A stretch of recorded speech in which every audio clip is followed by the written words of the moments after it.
Irmãos, nós estamos trabalhando já há algum tempo a vida de Davi e principalmente, irmãos, com relação a como lidar com as pessoas que nos ferem. Então nós estamos já trabalhando já alguns domingos sobre isto, aproveitando aquele estudo de Davi que tem sido uma bênção, não é, para as nossas vidas. Então nós estamos fazendo isso. Então vamos abrir nossas Bíblias no capítulo 1, no capítulo 24 de 1 Samuel. E nós já estamos lá no versículo 8. Versículo 8.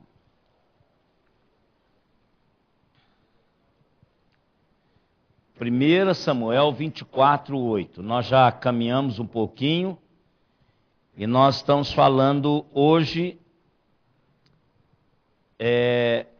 sobre a integridade de Davi em seu confronto com o seu inimigo. Vamos ler, irmãos, do verso 8 ao verso 15, para nos inteirarmos novamente do texto.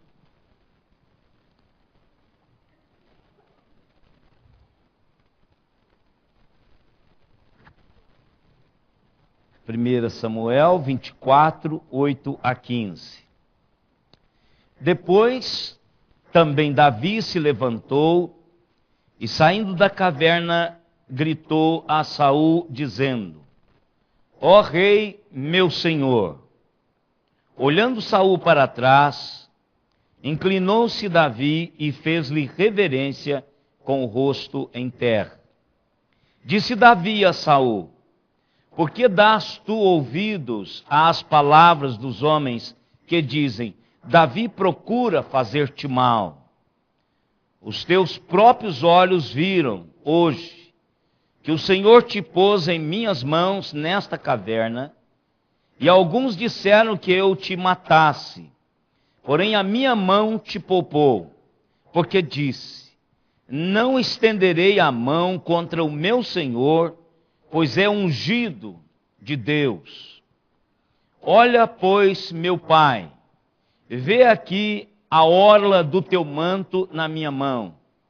No fato de haver eu cortado a orla do teu manto sem te matar, reconhece e vê que não há em mim nem mal, nem rebeldia, e não pequei contra ti, ainda que andas à caça da minha vida para me tirares. Julgue o Senhor entre mim e ti, e vingue-me o Senhor ao teu respeito, porém a minha mão não será contra ti. Dos perversos procede a perversidade, diz o provérbio dos antigos. Porém a minha mão não está contra ti. Após quem saiu o rei de Israel, a quem persegue, a um cão morto, a uma pulga, seja o Senhor o meu juiz, e julgue entre mim e ti, e veja, e pleiteie a minha causa, e me faça justiça, e me livre da tua mão. Que Deus nos abençoe, através da sua palavra já abençoada. Então, irmãos, o que nós aprendemos até aqui nesse texto, foi que o caráter de Davi se manifestou. E nós continuamente estamos em confronto com essas realidades. E muitas vezes o que precisa acontecer dentro de nós é exatamente a evidência, colocar isso para fora do nosso caráter, a nossa integridade.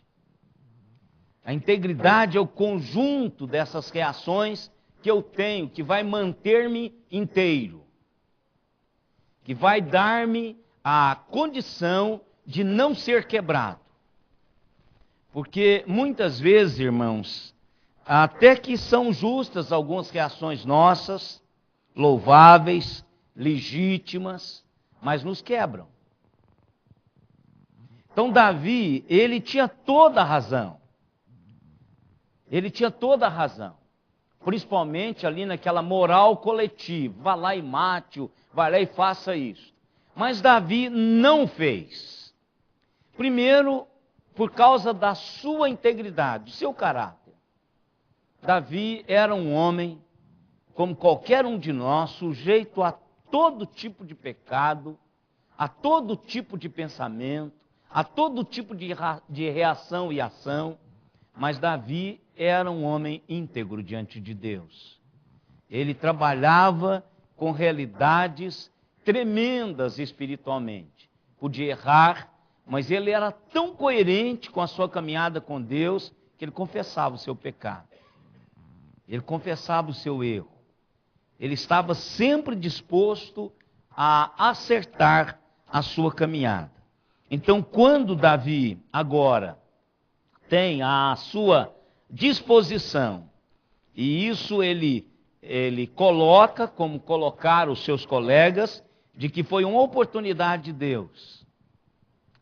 Irmãos, e a gente precisa muitas vezes centrar, porque às vezes Deus está te dando oportunidade, não para matar o seu inimigo, mas para agir como crente.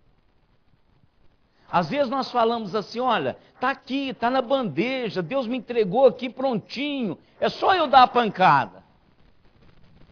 Não, não foi para dar a pancada que Deus te deu a oportunidade. Às vezes foi para você restaurar aquele relacionamento, aquela pessoa que está ali, que lhe causou mal, que fez alguma coisa por você. Eu não tenho nenhuma dúvida de que foi Deus que fez isso. Os homens que estavam com Davi também não tinham dúvida de que foi Deus que levou Saul ali. Davi também tinha certeza absoluta que Deus colocou Saul nas suas mãos.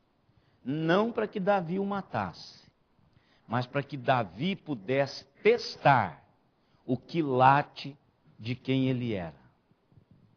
Às vezes, irmãos, vem mesmo às nossas portas um punhado de coisas, assim parece que foi entregue de bandeja, aí você diz, isso só pode ser de Deus. Mas o que é que Deus quer que você faça com isso? Diga não, às vezes. Diga não, às vezes. Deus pode estar colocando algo que Ele quer apenas lhe dar um testezinho, para saber até que nível você melhorou, até que nível você cresceu, até que nível você está caminhando com Ele. Senhor, eu não quero isso. Não quero. Eu não vou matá-lo. Não vou matá-lo. Aí Deus diz, você está quase pronto, Davi. Essa atitude de Davi é uma atitude coerente de alguém que está caminhando para algo maior que Deus está preparando. Deus está, cada dia, fazendo isso conosco. E não é como escola pública ou algumas particulares. Não tem que passar só porque você tem idade de estar na outra série. Professor, esse professor, ele não é obrigado a passar ninguém de ano. Ele não recebe um tostão seu. E ele não tem compromisso a não ser com ele mesmo e com o que ele quer fazer na sua vida. Você vai passar de um estágio para o outro quando você estiver bom. Quando ele entender que você aprendeu isso. Então, o que Deus colocou, e eu tenho certeza, na vida de Davi foi um teste.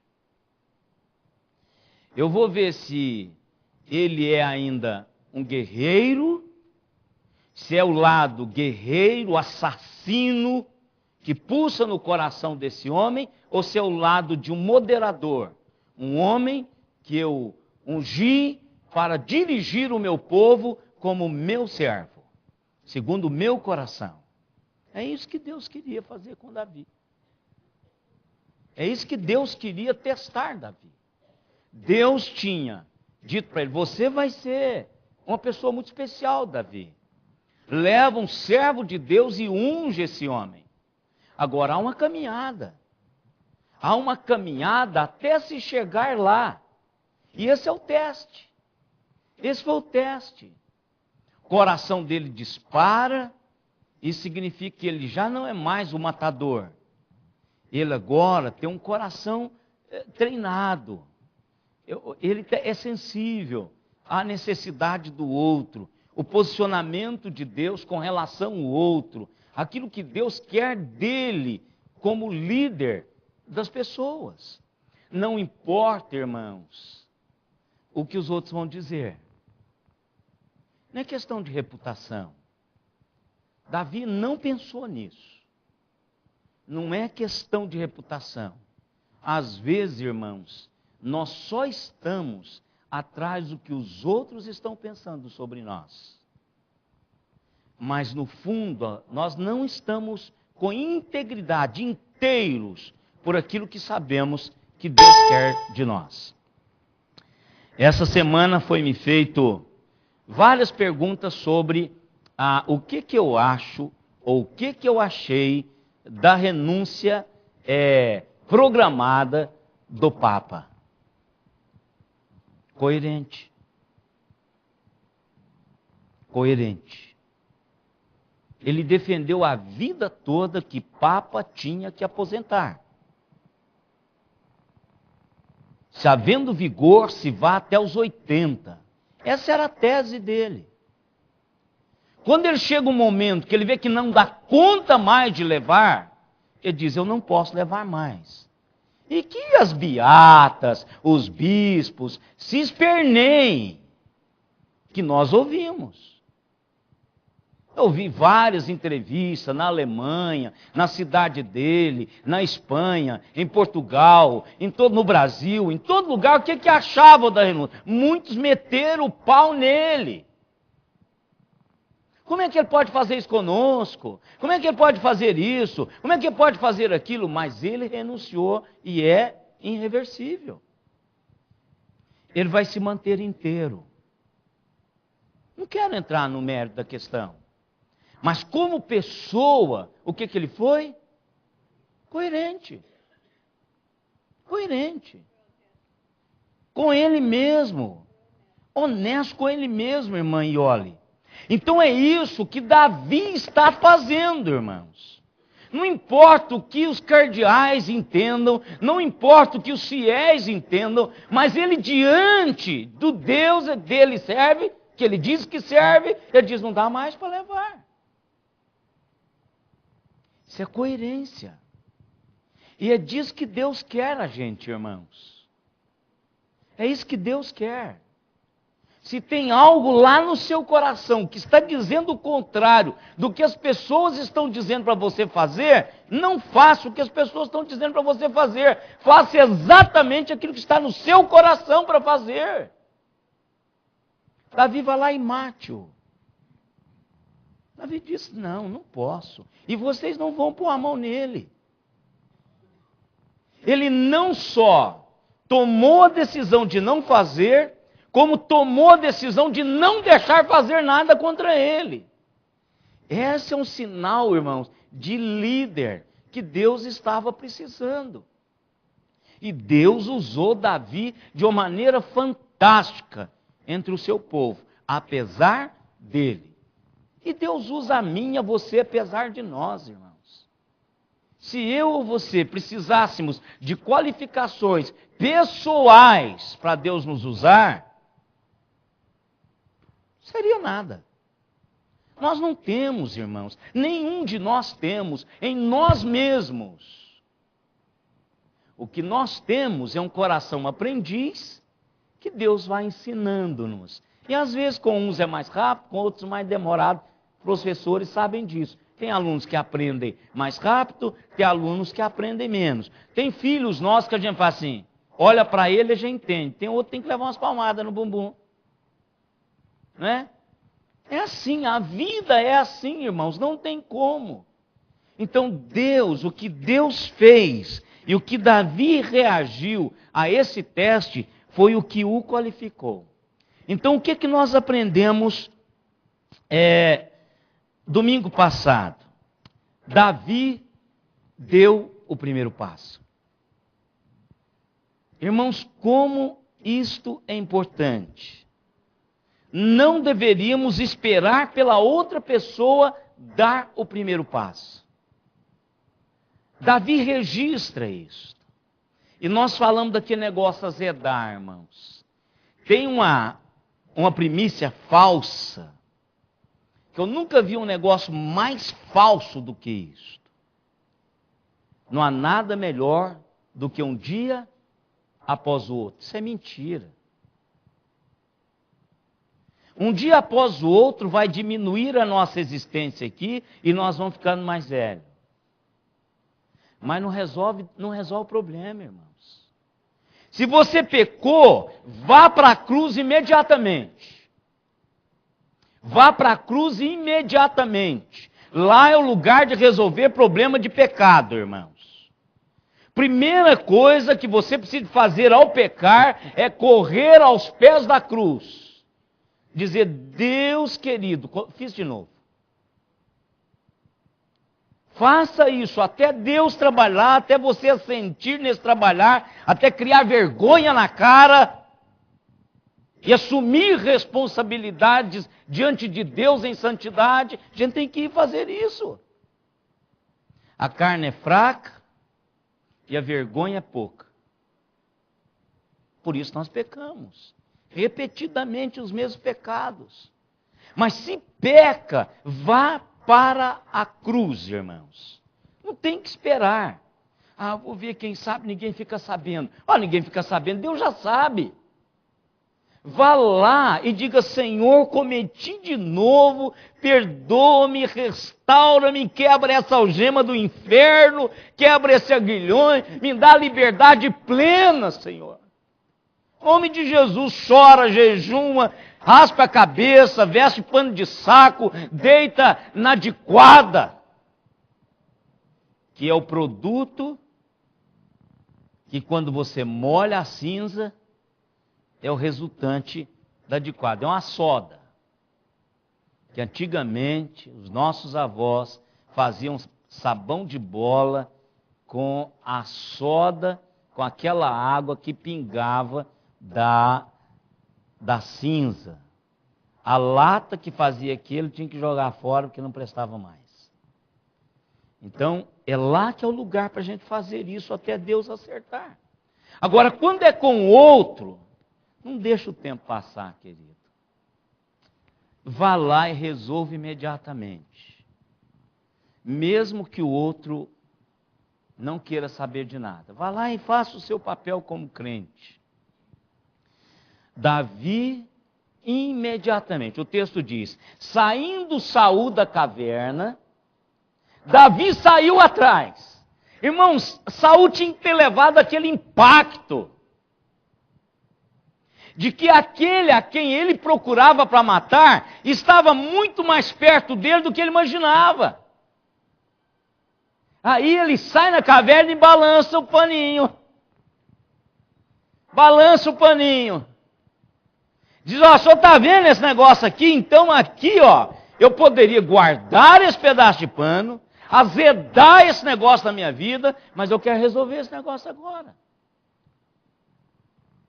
Irmãos, como eu disse domingo passado, só quem faz é que sabe a paz que esse princípio de Deus faz nas nossas vidas. Davi, irmãos, estava sendo treinado para ser rei. E rei, irmãos, não pode guardar rancor das pessoas. Pastor não pode fazer isso. porque senão ele não vai dar conta de pastorear. Então, irmãos, nós precisamos de aprender isso cedo. Porque gente que nos chateia, irmãos, que é uma grande família. Tem gente que te amargura o coração. Você tem vontade nem de voltar aqui mais. Agora, se você tem um coração dilatado em direção às pessoas, entendendo que aquele tempo é um tempo de lavar de Deus na sua vida para algo maior, então você vai fazendo isso a vida toda e não tem dificuldade de fazer isso, é só aprender. Então, dê o primeiro passo. Cumpra Mateus 18, cumpra Lucas 17. Vai lá e resolva esta questão. Põe pratos limpos. Diga, olha, meu irmão, vamos acertar esse negócio. Segunda realidade. Temos que nos manter humildes. Aqui é difícil. E honrar o ofensor. Manter-se humilde e honrar o ofensor. Foi isso que Davi fez. Davi não falou nada, Davi não xingou, olha o que ele diz. Ele sai da caverna, grita a Saul e diz: ó rei, meu senhor. O que Davi está dizendo? Eu sou teu servo. Gente, como que isso é importante. Falamos domingo passado a abordagem. Como que a abordagem é fantástica. Como que quebra, irmãos. Como que quebra. O conselho sabe disso. Quantas vezes a gente tem alguns problemas para resolver a nível de liderança. Quebra. As pessoas vêm com armadas. Aí você diz assim, não tem arma nenhuma. Aí diz, então o que eu estou fazendo com esse monte de arma aqui? Quebra, a abordagem quebra. Então o que Davi fez foi manter-se humilde e honrou o ofensor. Ah, pastor, o senhor está brincando. Esse negócio é para pastor. Isso é para crente, irmãos. Isso é para crente, porque, irmãos, se você e eu entendermos que Deus tem algo muito grande no reino espiritual, para mim e para você, nós valorizaríamos essas realidades espirituais muito mais do que nós fazemos. Muito mais do que nós fazemos. Irmãos, eu e vocês estamos aqui para algo muito grande. Que Deus quer fazer espiritualmente. Não importa que casa você mora, não importa o tamanho da sua casa, qual o piso que ela tem, não importa os diplomas que você tem em casa, MBAs, não importa pós-doc, não importa isso. Não importa que carro você dirige, isso não é importante, irmão. Esse negócio vai ficar aqui para dar briga.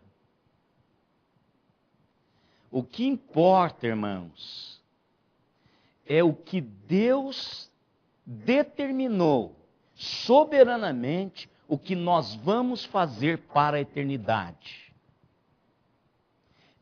Isso é o que é mais importante da minha e da sua vida. Alguém me pergunta assim, o senhor não tem saudade de ser dentista? Não. Eu fiz odontologia, irmãos, em rebeldia de coração contra o que Deus queria e contra a igreja que estava instituída pisando em mim. Mas não há nada mais prazeroso e nobre do que ser pastor. Não há, irmãos.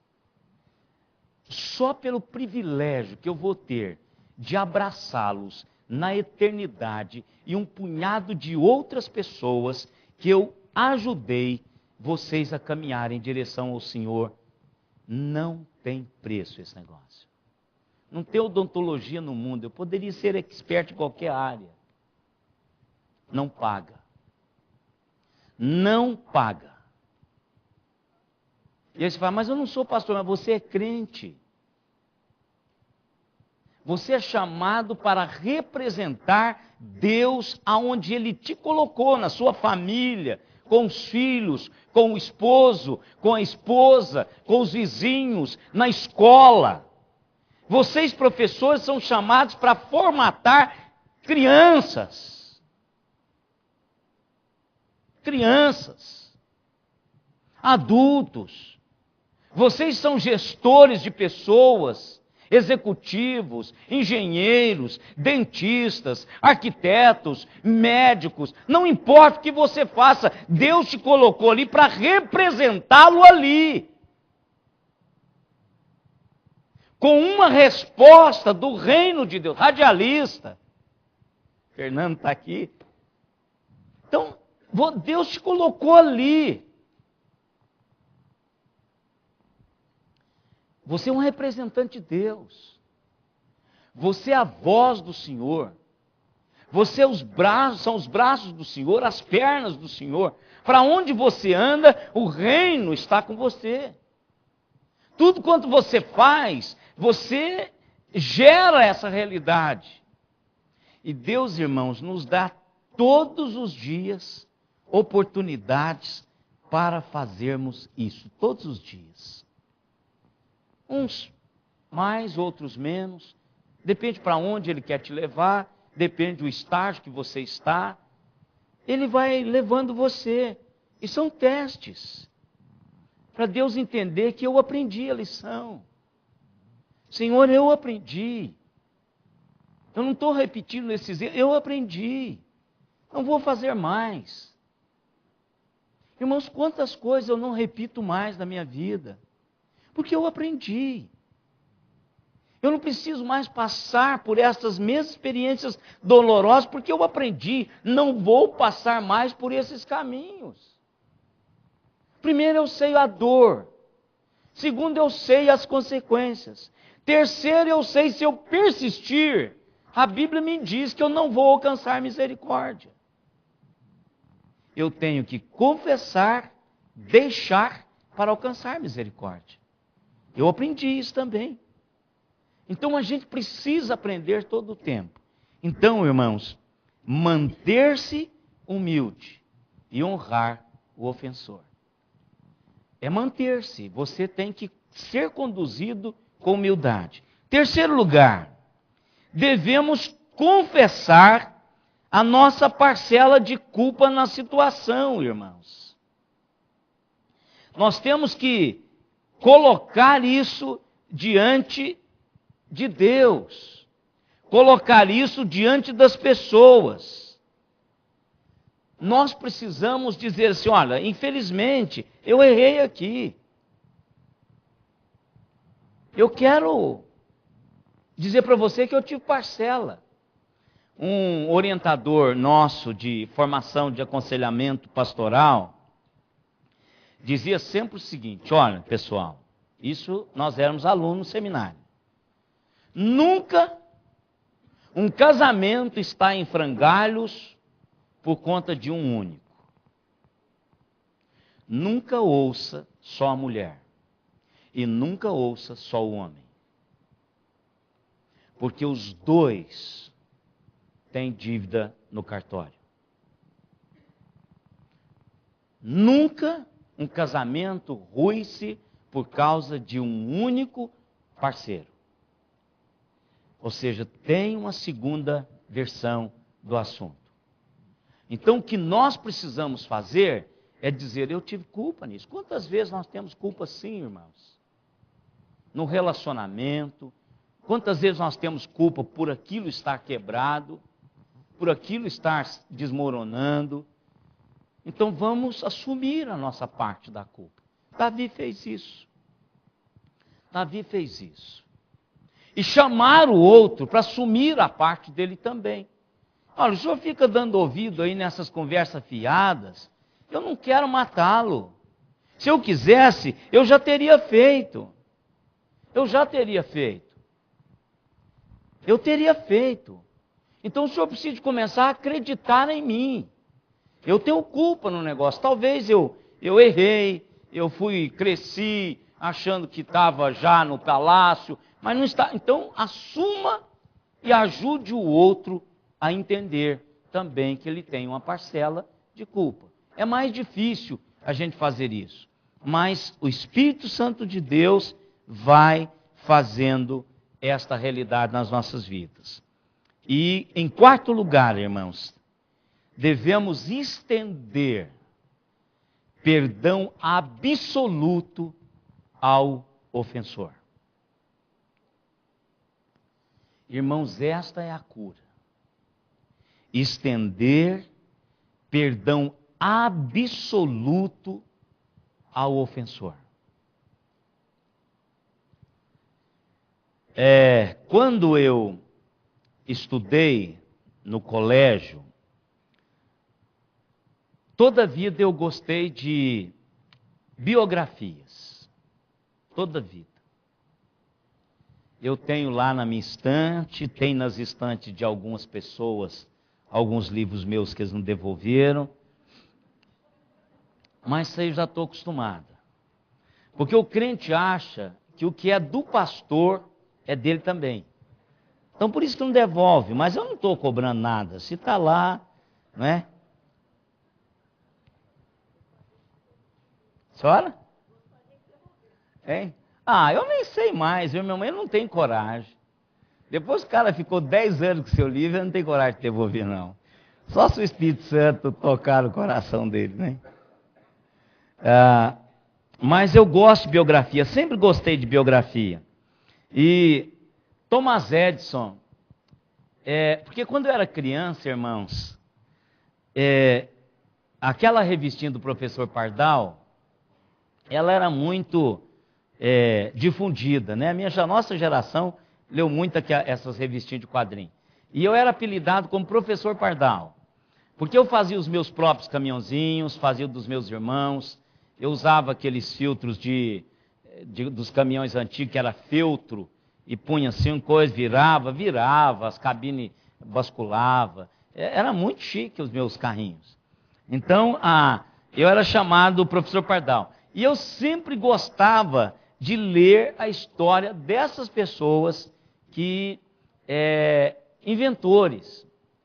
Eu tinha todas as revistas do professor Pardal. Eu trabalhei desde criança, então eu tinha um dinheirinho separado para comprar a revista do professor Pardal. Eu sempre achei aquele personagem o mais fantástico de todos eles.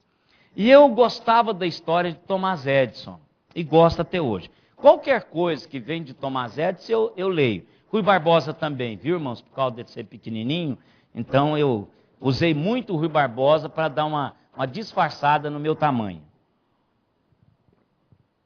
Contava assim, coisa do Rui Barbosa, né? E qualquer semelhança é verdadeira. Então, Thomas Edison, eu li uma história de Thomas Edison, que eu tenho ela há muito tempo, tinha anotado, e hoje eu tenho numa pasta lá. Diz que ele estava trabalhando no seu louco projeto da lâmpada incandescente, porque era um louco projeto na época, não é? Então ele levou a sua equipe a um trabalho exaustivo, de várias horas contínuas, para que ele pudesse montar o seu primeiro bulbo, essa lâmpada incandescente. Então trabalharam incansadamente.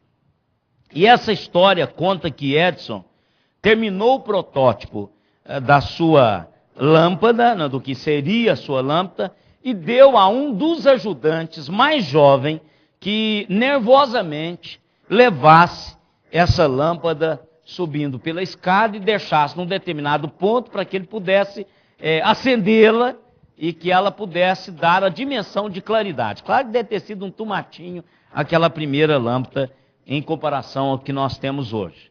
Então aquele jovem subiu a escada cautelosamente, claro, olhando para suas mãos, com medo de deixar aquela peça de valor inestimável de trabalho quebrar. E você já calculou o que aconteceu. Diz que muito recomendado é um perigo. Cuidado para não quebrar isso, não dá outra, não é? Então, quebrou-se aquele bulbo, caiu e já era. Eu imagino esse camarada. Aí o que aconteceu? Mais uma jornada, claro que agora com um trabalho menos intensivo, porque eles já tinham toda a manha do negócio. Fizeram de novo. Na mão de quem Tomás Edison põe a lâmpada ou o bulbo? Do mesmo rapaz. Do mesmo rapaz. Olha, toma e leve lá em cima.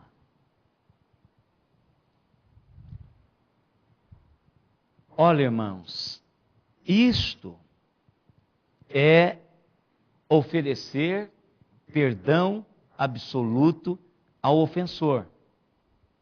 É confiarmos na pessoa de novo, irmãos.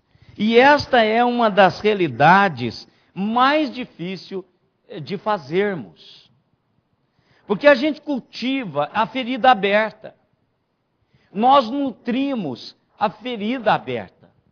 Nós trabalhamos para reconstruir uma realidade e depois a gente fica com o resto na mão, para jogar sempre lá. A gente não joga o entulho fora. Nós não limpamos o lugar e deixamos construir uma nova realidade. A gente mantém ali a coisa aos olhos, tão real quanto era anteriormente. Ontem eu fui conversar com um casal empresário aqui em Araraquara, e eles falando de uma chácara que eles tinham comprado, e dizendo que a mulher passou cera na casa. Mas é igualzinho aquela pessoa que só varre o meio. Ela nunca removeu um móvel do lugar para passar a cera.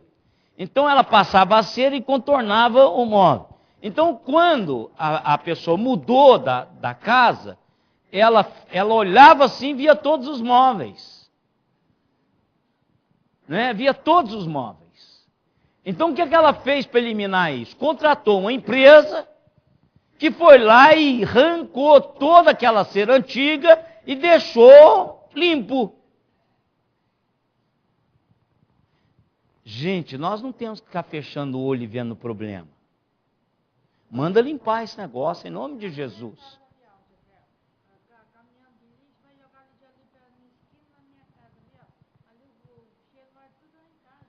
Então não pode, tem que jogar esse lixo fora. Tá vendo? Ó. Vocês acham que está fora do assunto? Tá não. Tá não. Tá não. Joga, faz uma bagunça lá. Cuidado com o cheiro. Cuidado com a fumaça que intoxica. Vai tudo lá na sua casa. Cuidado com isso. Irmãos, dê um basta. Ofereça, estenda perdão absoluto ao ofensor. Davi fez isso, irmãos. Davi conseguiu fazer isso. Davi, o senhor precisa entender que eu não tenho nada contra o senhor. Davi faltou dizer assim, nós trabalhamos para o mesmo Deus. O trono do Senhor será meu amanhã, eu não vou tomar esse negócio. Eu vou sentar lá quando o Senhor sair de lá. Não fique com esse negócio no seu coração. Manda limpar essa casa, irmãos. Talvez as pancadas, talvez a cera foi passada tantas vezes que já tem uma crosta lá, que já está certinho o negócio. Você fecha o olho ou abre o olho, está lá o negócio. Não precisa do móvel estar no lugar. O formato do sofá está igualzinho lá, do fogão, da cadeira, da mesa. Em volta assim, parece que você está vendo a mesa, porque o pé dela está marcado ali no negócio. Cansei de ver isso, irmãos. Quem usa cera, se não tiver cuidado, em volta está tudo verdinho, vermelhinho, amarelinho. Está tudo certinho, né? Manda limpar esse negócio, ofereça perdão absoluto ao ofensor. Vamos ver alguns textos, irmãos. Efésios 4, 32, continuando lá, Mateus 18, 21 e 22. Mateus 6, 12, lá no Sermão do Monte. Mateus 6, 14 e 15. Efésios 4, 32. Quem achar pode ler.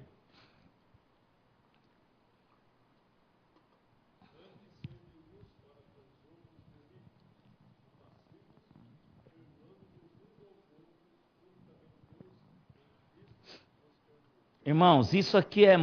Paulo está escrevendo à igreja de Éfeso. Ele era um prisioneiro. Quando ele escreveu essa carta, ele estava preso. Ele está escrevendo à igreja de Éfeso.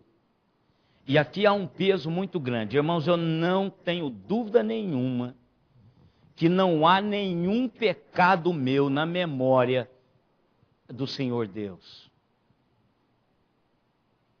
Porque se eu, pelo menos, irmãos, tivesse uma ligeira impressão que algum pecado meu estivesse no coração de Deus, eu não estaria aqui como pastor na presença de vocês. Eu não tenho dúvida nenhuma que do mais cabeludo até o mais careca dos meus pecados, nenhum deles está no coração de Deus. Eu fui perdoado de todos eles. E a Bíblia diz que ele não se lembra mais disto. O que Deus se lembra é das misericórdias dele, que são renovadas toda manhã em direção a todos nós. Então, qual é o paradigma, qual é o padrão que eu tenho que em direção ao outro? Olha lá, lê de novo, irmão Pedro.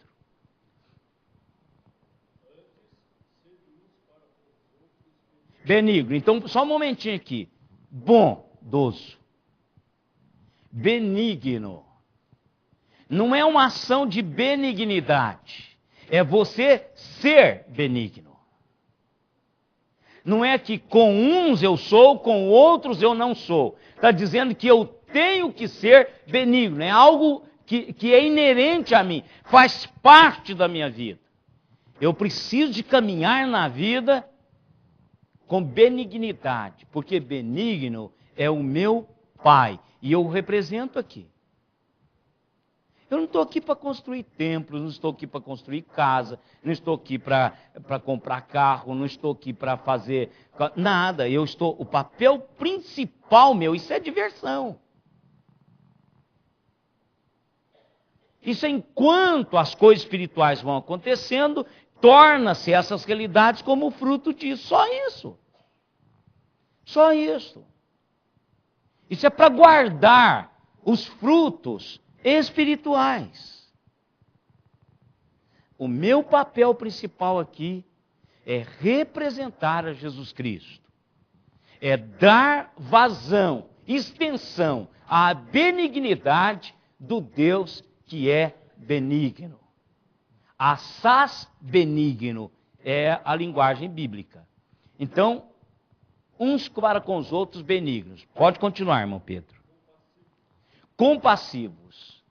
Gente, como que isso é difícil nas nossas vidas. Por isso, de vez em quando, a gente leva umas pancadas, irmãos. Eu fui lá no irmão Paulo. O irmão Paulo é o pai do Ricardo, do gesso, que trabalha conosco nessa parte de gesso na igreja. O irmão Paulo, eu fui levar um cheque da igreja, o Mané deixou comigo, para que eu pudesse levar para ele lá. E eu levei, parece que antes de ontem, né, bem? Cheguei lá, ele veio assim com aquela cara de doente.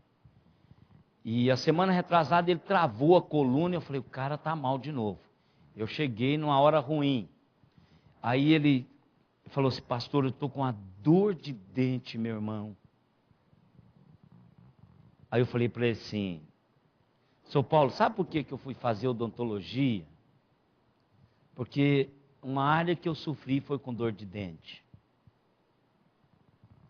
Eu sei tanto teórica, quanto praticamente o que o senhor está sentindo.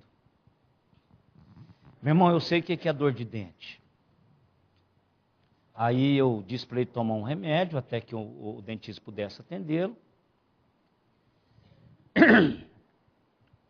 E às vezes, irmãos, Deus te dá experiência para você dizer para o outro assim, eu sei o que você está sentindo. Agora eu sei o caminho para você sair desse negócio. Às vezes Deus nos dá as pancadas exatamente para a gente sentir a dor. Para depois você representá-lo no momento que Ele quer que você o represente, como compaixão. Se você nunca precisou de que alguém tivesse compaixão de você, você não tem a dimensão de compaixão. Se você não se acha um pecador desgraçado, você não sabe o que é compaixão. Se você se acha assim, Deus está, eu estou sendo servo de Deus, mas Deus está lucrando com a minha presença como servo. Você não sabe o que é compaixão. Mas se você algum dia se sentiu miserável, você sabe o que é compaixão. Então, compaixão é eu direcionar meu coração com paixão em direção ao desgraçado, que está lá do outro lado. Aquele que está se sentindo a pior pessoa do planeta. Então, quando eu sou benigno, eu tenho disponibilidade de ir até onde essa pessoa está. Quando eu exerço compaixão, não há nada nessa pessoa que vai me afastar dela. Nada. Porque eu estou aproximando-me dela com paixão. Eu estou apaixonado. Essa palavra mesmo, é essa palavra. Mas ele não presta, mas estou apaixonado por ele, papai. Filha, mas ela não vale nada, mas eu estou apaixonado por ela. Isso não acontece, nunca aconteceu na nossa vida, nem na vida dos nossos filhos, de amigos nossos. É só na vida dos outros que esse negócio acontece. Então, é isso. É parecido com isso um pouco mais.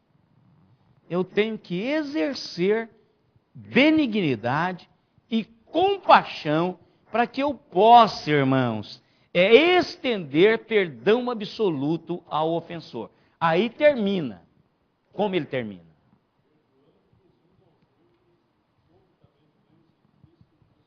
Como você se sente com perdão de Cristo? É desse jeito que Ele quer que você tente fazer. Na força do Senhor, você pode fazer isso. Meu irmão, você me ofendeu tremendamente. Querida, vontade não é largar de você não, a vontade é te matar. Mas eu quero dizer uma coisa para você. Deus, eu sou uma meleca. E Deus me perdoou e eu me sinto extremamente perdoado. Eu vou fazer isso com você. Está perdoado. Vou mandar limpar esse chão para não ficar marca desse negócio. Oferecer perdão. Permitir que a outra pessoa nasça na sua história. Permitir que ela leve de novo o bulbo, inclusive correndo o risco de quebrar de novo. É isso, irmãos. Quantas vezes?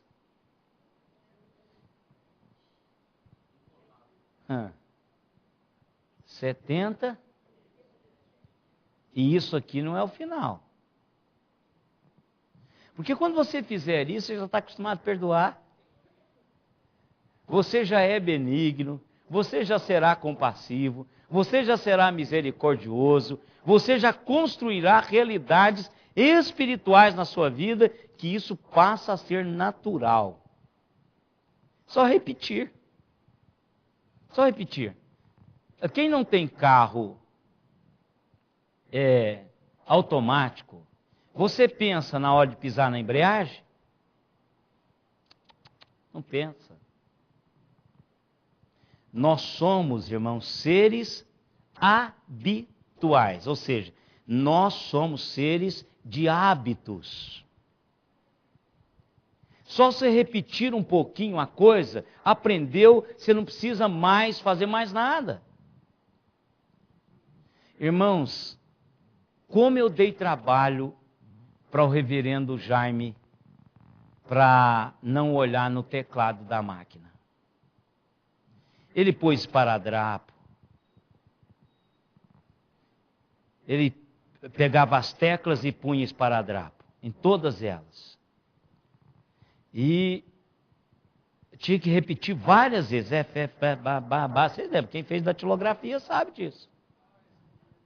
S, D, F, G, né? Enchia aquelas páginas todas. Hoje, irmãos, a única coisa que eu preciso de encontrar são aquelas duas elevaçõezinhas que tem só. Encontrei ali, acabou. Todo certinho, não tem problema. Eu não penso aonde está o S, aonde está o C cedilha, aonde está... Não preciso pensar. Não preciso pensar. Já foi codificado. Já foi codificado. Sabe, a Simone não dirige carro com marcha. Não dirige. Porque ela não treinou. Ela vai treinar. Mas ela não treinou, então ela não tem isso, ela não consegue. Agora, eu dirijo tanto um quanto o outro. Parece que foi a nora do São Paulo, não foi São Paulo, que a caminhonetinha dela, que tinha marcha, quebrou, não foi a nora do senhor? Que quebrou e não tinha quem, eles não conseguiam tirar, porque todo mundo só sabia dirigir carro automático?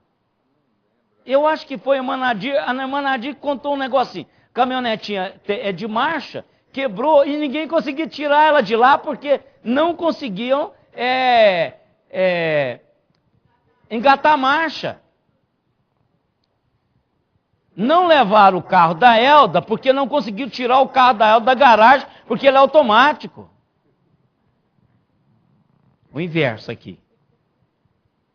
Carro automático só dirige quem dirige o carro automático. Se você nunca dirigiu um carro automático, você vai causar um acidente violento. Então o que acontece? Quando você é benigno, compassivo, perdoador, vai construindo essa realidade, o Espírito Santo de Deus, aí vem aquele auxílio sobrenatural. Já lhe dá um coração assim. De vez em quando eu ouço isso lá em casa. Não, isso é porque o senhor é pastor. Não, isso é porque você é pastor. Não é porque eu sou crente. Crente é assim, crente acredita.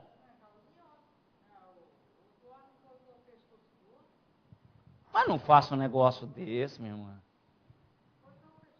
Isso é malignidade. E pior, eu falo para vocês, irmãs. Está vendo? Ou vocês é a bênção ou é a desgraça, não tem jeito. Mateus 18, vamos lá. Mateus 18, verso 21 e 22. Aí.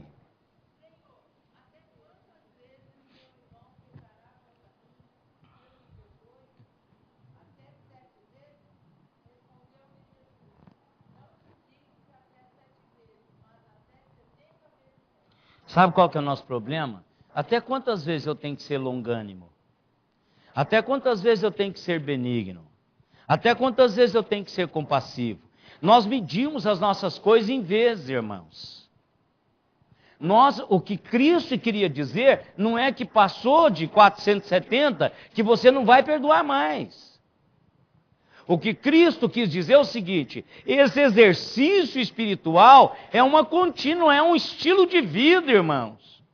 Não é algo matemático. Não é matemática, é um estilo de vida. Dilatar o nosso coração em direção a pessoas é um estilo de vida de crente. Temos que ser assim.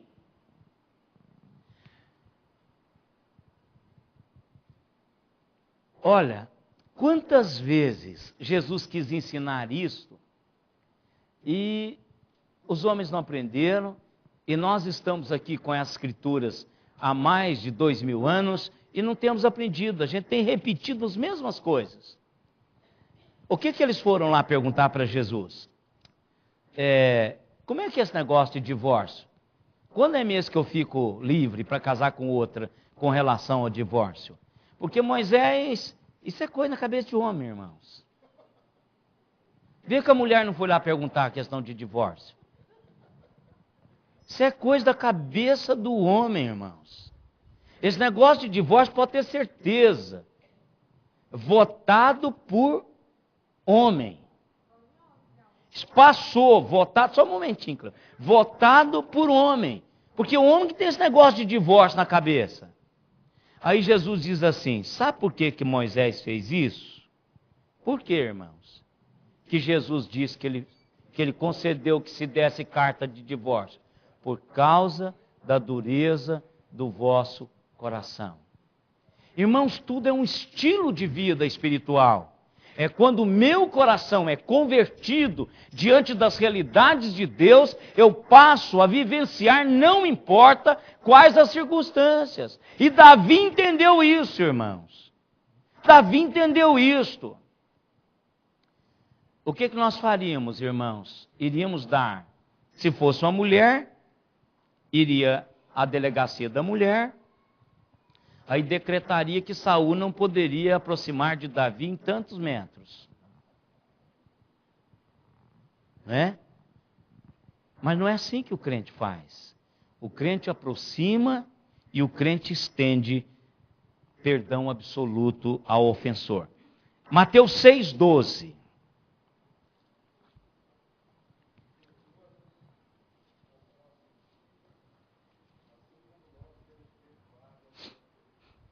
Irmãos, esclarecendo, o meu e o seu perdão diante de Deus não estão condicionados a eu perdoar os outros.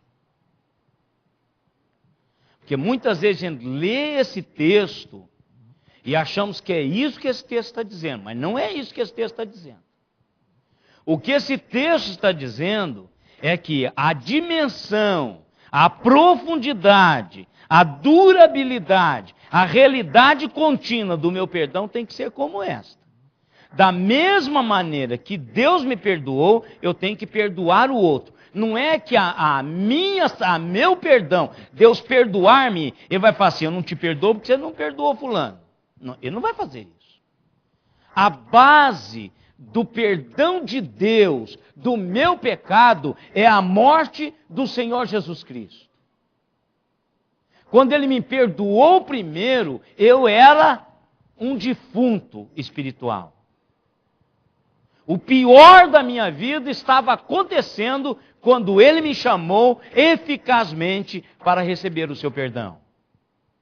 Então, não é que o meu perdão que Deus vai estender para mim, condiciona-se a eu perdoar outra pessoa. Não é assim. O que ele está dizendo é que quando eu recebo o perdão de Deus, eu tenho por obrigação, lembra lá da parábola que Jesus contou, estender esse perdão a outra pessoa. Então ele está dizendo assim: da mesma maneira que o Senhor me perdoou, eu perdoo o outro. E tem que ser assim. Hein? O 15, pode ler o 15. 14 e 15, pode ler.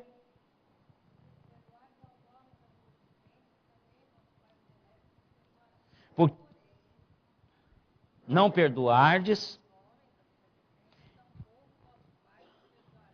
deixa eu dar uma, não tem nada difícil aí. Deixa eu dar uma liçãozinha de hermenêutica para os irmãos.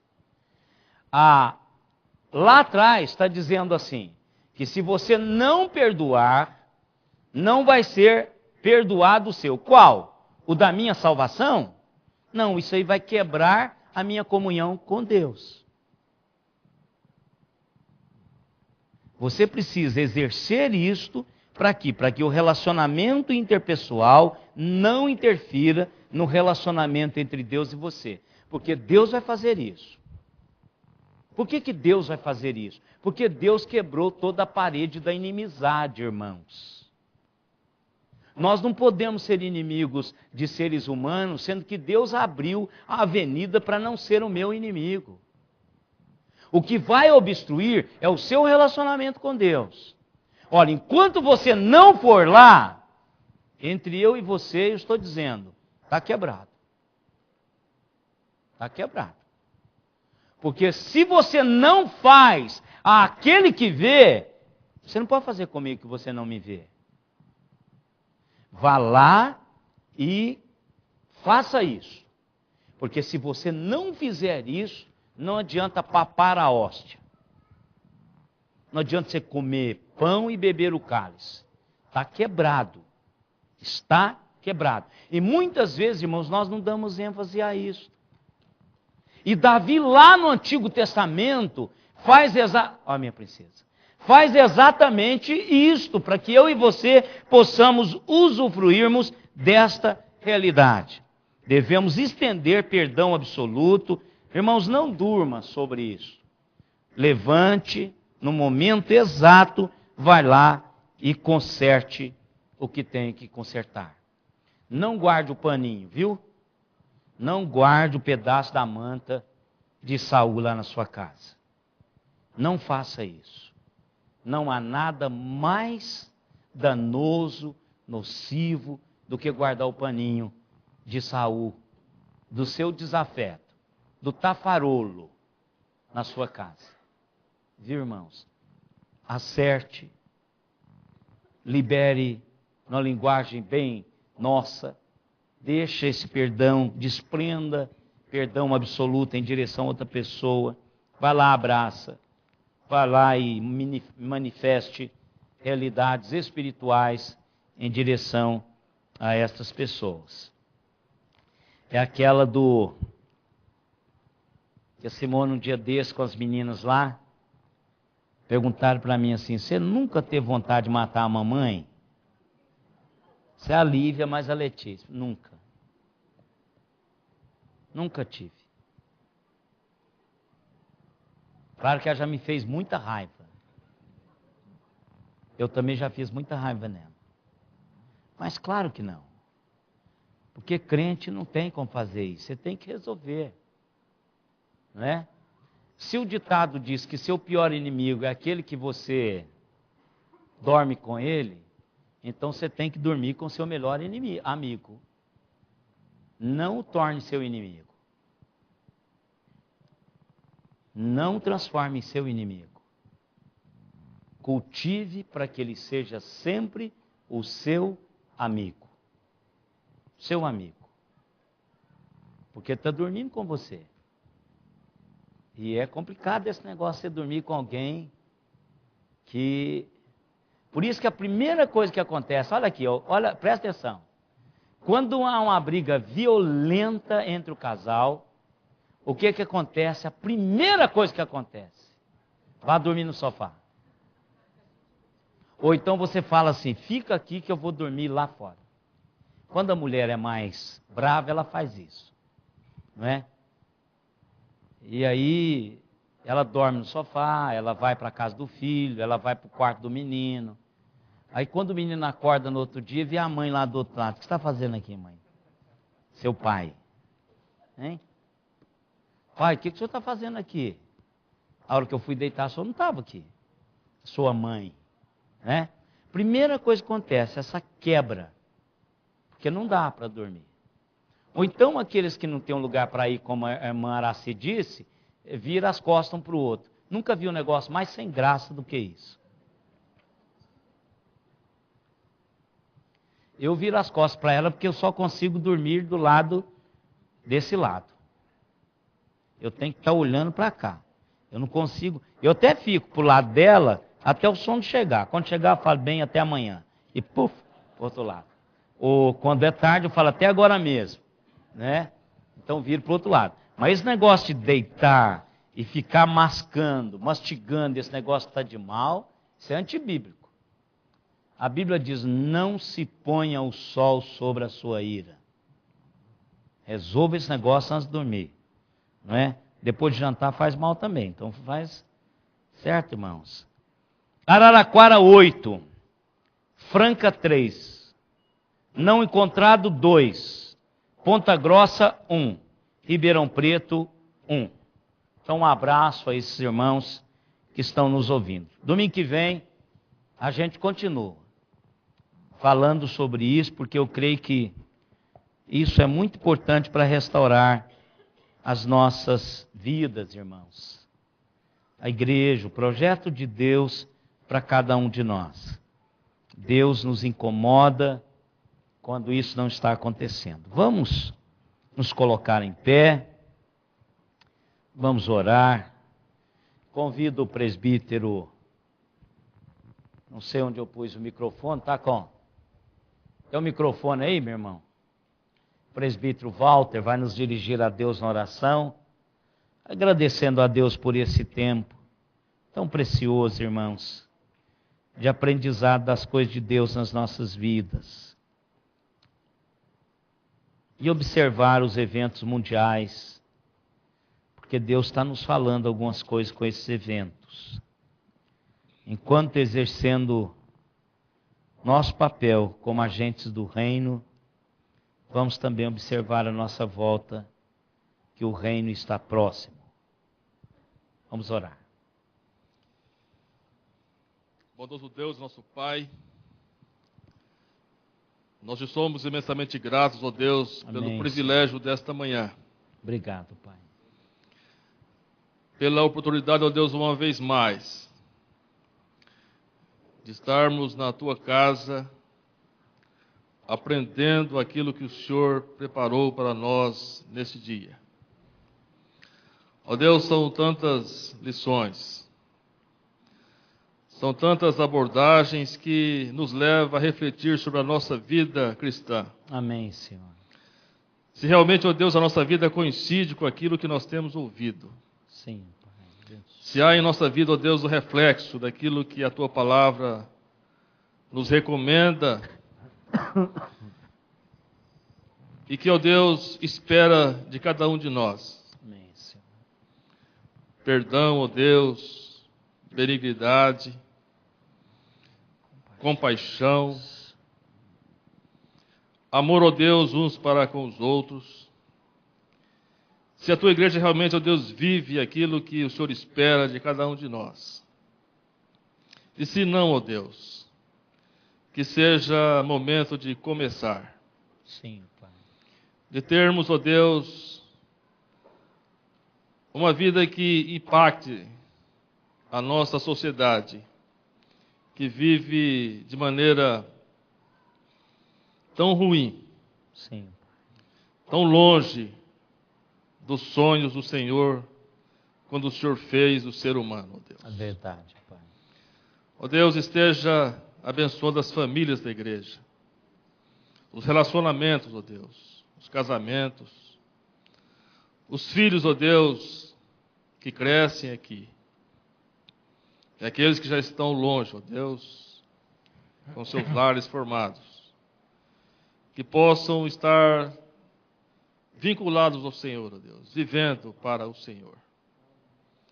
Obrigado, ó Deus, pela oportunidade que tivemos de participar mais uma vez da ceia do Senhor. Amém, Senhor. Ó Deus, que não tenha sido um ato rotineiro na nossa vida, Sim, Pai. mas que estejamos, ó Deus, pensando que pode ser a última. E será aquele dia, ó Deus, que nós vamos tomar novo lá no céu com o Senhor. Amém, Senhor. Que haja, ó Deus, um pensamento assim, que foi um ato que o Senhor fez, mandando o Teu Filho único Sim, Pai. em nosso lugar. Amém, Senhor. Ó Deus, abençoe todo esse dia. Sim. Lembramos, ó Deus, como o Teu servo falou, que que o Senhor tem mandado o recado, Deus, através da natureza. Sim, Pai. Conversávamos ontem, ó Deus, com o Senhor Rocha. Isso não é nada em que aquilo que vai acontecer o dia que o Senhor voltar. É verdade, ó Pai. Isso é apenas, ó Deus, uma pequena amostra do que Sim. será Sim. o grande e terrível dia do Senhor, como a tua palavra Verdade, diz. Pai querido. Ó Deus, dá-nos uma vida cristã que valorize aquilo que o Senhor fez por nós. Amém, Senhor. Que assim Dá-nos um seja. dia abençoado, Deus. Sim, Pai. Que estejamos nós todos que estamos aqui nesta manhã e com os outros que virão, estejamos aqui à noite para ouvir mais do Senhor. Amém, Senhor. Amém. Ó Deus, perdoa todo o nosso pecado. Dá-nos uma vida santa. Sim, Pai. Nós oramos gratos no nome santo e precioso de Jesus Cristo. Amém, Senhor. E agora, irmãos, que a graça do Senhor Jesus Cristo, o amor de Deus, o nosso eterno Pai, a comunhão, as consolações e o poder do Espírito Santo estejam em nós e sobre nós até aquele dia quando com Ele nós nos encontraremos. Amém, Senhor.